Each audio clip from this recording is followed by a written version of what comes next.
favorite na mga kalapate, mga kalapatid. Ito binigay natin dito sa Taiwan bird natin dito na may bagong anak. Ayan. Siya si Idol Madla, nakakahanga, may mga hawak, gandang linyada. Ika'y inspirasyon kung bakit hanggang ngayon ako'y palaging kumakarera. Good news for today mga kalapatids. Isa nang ganap na tatay yung dalawa nating biniling wantay. So eto na sila nag-aantay para sila ay bigyan natin ng patuka. Ay. So eto yung ibon na unang napisa. Ayun, kanina nakita ko tong umaga. Ano pa lang, palabas pa lang ng shell. Nagulat ako, pisa na. Ang expect ko bukas pa eh. Ang kapal na ng pups nila doon, gabundok na yung pups nila oh. So titingnan natin kung mapipisa ng maayos yung next egg at kung lalaki ng maayos yung kanilang mga anak, no? So dalawa na yan. Mahaba na yung bagwis ni Wantay mga kalapatids. Ito di Balanar. Kita niyo yung buntot ni Balanar. Ayan yung buntot niya oh. Patubo na yung buntot niya sa likod. Nag-ano rin siya, halo semi full molt na rin siya. Ayan, ayun o to. Busong buntot niya eh. Ito yung patuka naman nila, breeder milk syempre.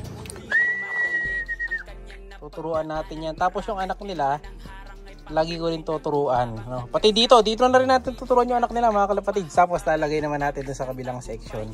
So tuloy-tuloy mga kalapatid sa magiging training. Yung dalawa nating ibon na to. Ayan. Uy, kaya na kayo. Pambira naman tong si Balanar oh. Inuuna pa yung paggulpi sa akin. Ano yun, may sumabit sa paa niya. Kaya na tol. Medyo mas magagalit siya ngayon kasi nga may ano na siya, may anak na siya. Medyo mas susungit to. Expected ko na yun. No? So bibigyan natin ng vitamins yung kanilang anak. So bibigyan lang natin dito, ano lang. Yung regular na vitamins ang binibigyan na sa mga kalapate natin. Ayan. Yung isa pwede, yung red cell, pwede yun. Ayan, para iron. Iron. Rich in iron. Ito, kain. Pabihira itong ibon na ito. Kinakain yung kamay ko. Patuka kainin mo to. Ang sakit din mga kalapatid. Akala nyo lang hindi masakit. Pero ang sakit niyan. Lalo pag pinaggigilan niya talaga. Ayan o. Patuka na nga yung nasa ibabaw eh. Na ano siya. Namihasa kasi siya na nag-aaway eh. Kaya ayan tuloy. Ang asawa niyang babae. Gusto nang kumain siya. Ayaw pa. Bigyan na natin dito ayan, para makakain na sila. Aray! Sakit! Pabihira ka, Balanar. So, ito yung anak nila. Kunin natin yung isa. Para makita nyo, ha. Yun, oh. Unang anak nila, mga kalapatids. Ang ganda, oh. At mukhang, mukhang blue bar ang itsura. Ayan, oh. Healthy naman. Lagyan natin dyan. Oops. Lalagyan natin ng Taiwan soy. No? Para maganda rin yung nutrition. Kasi ito naman yung second egg. So yung second egg yan mapipisa na ito, may crack na. Kanina ganito lang itsura nung yung unang anak na yun yung tuka-tuka niya. Gulat ako napisa na. So bukas sa umaga malamang dalawa na yung ibon na to. Tinutuka-tuka pa niya mga kalapatid. So bibili natin ng to. Bibili ko sila ng stag para mas maganda.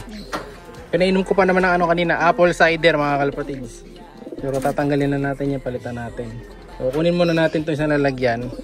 Lalagyan natin ng Taiwan soil. Balikan natin. Oops, sarap muna natin ito. Di man lalabas yan. So ito kasing sitwasyon dito, may tubig mga kalapatids. Yun natin kalapati doon, nakatambay. At dito may hagdan. Kung wala itong hagdan na to, lulusong ako bago ako makapagpatuka dito. Kaya malaking tulong itong hagdan natin. So naglinis nga pala ako kanina dito kasi may linis. Kita nyo yung ilalim. Natanggal ko din yung pups mga kalapatid yan. Kaya lang sumuot ako sa ilalim bago ko nalinis yan. No? Nagano ako sa ilalim na nag-dive. Pero kita nyo lumilinis naman. Ginamitan ko lang yan ng nung scraper. Yun lang ginamit ko para malinis. Dito naglinis na rin kami ni Madlatay. Tsaka yung partner ko sa paglilinis. So ayan diba? Wala na masyadong balahibo. Para walang amoy. Wala tayong naamoy sa mga ibon natin. Malinis na yan. Nakakaya sa mga kalapatid sa atin, viewers natin. Nakikita nila lagi madumi yung lock ni Matla. Kaya ayan, nilinis muna ng bahagya. So ito, kuha natin muna siya ng Taiwan soil. Tapos palitan natin yung inuminan. So ano na to, magli-level up, magiging malaki na. Oops. Dali natin sa loob. May nakababad pa akong ano dyan, oh. Kuha natin ang Taiwan soil. Dito may 4 pa akong cage, hindi ko pa naalis eh. Gusto natin yung ilaw. Yan. Ito yung gamit nating training, training program, mga kalapatid. So ayan, papyaw, baka gusto nyo gamitin, gusto nyo try. So yan na yun. Kung ano yung nakikita nyo na, yan ang ginagamit natin. So ito yung gamit ko. Yan, ang dami nito, mga kalapatids. Yan, gagatlaan lang natin to. Madali namang buksan to eh.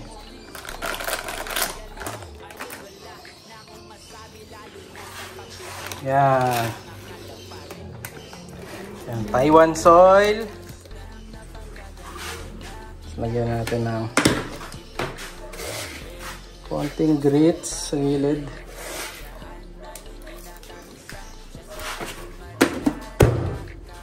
Saka itong ganito. Ayan. Kita nyo, ang dami nating lalagyan. Marami talaga yan kasi iba-iba yung mga laman yan, mga kalapatids. Kanya-kanyang yan. Kanya-kanyang partner. Ayan. Ito na yung bibigyan natin sa kanila. Pero medyo maliit yung lalagyan na to. Palitan natin. Sira natin ilaw, sayang kuryente. Palitan natin. Maliit to. Hanap tayo ng malaki. Yung mabigat. Ito. Pasensya na mga kalapatids. Madilim. Natutuwad nila to eh. Ayan o. So, ito na yung bibigyan natin. Tapos lalagyan ng inumin. Yung malaki din.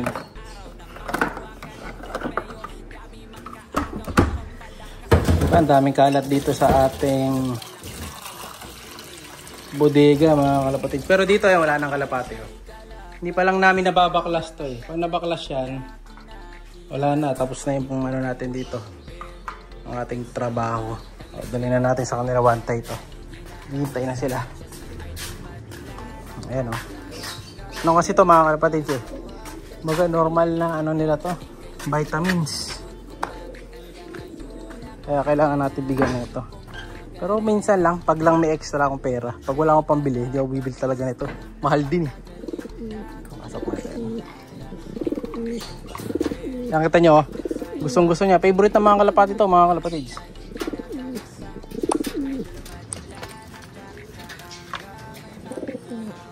Diba? Kita nyo. Una niyan sinalubong yan, mga kalapatids. Ito naman tubig, dito natin lalagay yan. Ayan. Or palit. Dito yung tubig. Ito yung patuka. Ayan. Tapos yung Taiwan soil. Ayan, dito na lang. Lalagay natin dito sa sulok. Ayan. Bukas ko nalilinisin yun. Yung kabundok na pops na yun. Ayan, kita nyo, favorite na mga kalapate, mga kalapatid, ito binigay natin dito sa Taiwan bird natin dito na may bagong anak. Ayan, para magkaroon siya ng konting nutrition sa katawan na ipapasa niya naman dun sa kanyang mga bagong anak-anakan. No? Pero tunay na anak yan, mga kalapatid, for rhyming lang yan. So, ayan na natin sila dito, iwanan na natin para makapagpahinga. Ayan si Balanar, tumutukan na din. Si Balanar medyo lugon, so hindi makakapagsubo na maayos to. So susuportahan ko yung anak nila. Gagawa tayo ng pangpotpot ng inakay, no? And then pag lumaki, alam niyo na, lilipat lang sila doon sa kabila. Tapos sila Balanar dito pa rin. So gagawin natin to, kulungan ng Taiwan bird, no? Hanggang sa lumaki yung kulungan nila na to. Tingnan natin. Pero sana may speed para sulit yung magiging natin. Gastos natin sa paggawa ng log. So ayan kinakalkal na. Lalaglag na nila yan. So okay mga kalapatid, update ko kayo pagka napisa yung next egg nitong sila wantay. Yung mga ibon ko doon mga nagagala, tutulak muna natin ha. Update ko na lang kayo mga kalapatid. Siya'y kalapatistang napakagaling na kinakilala.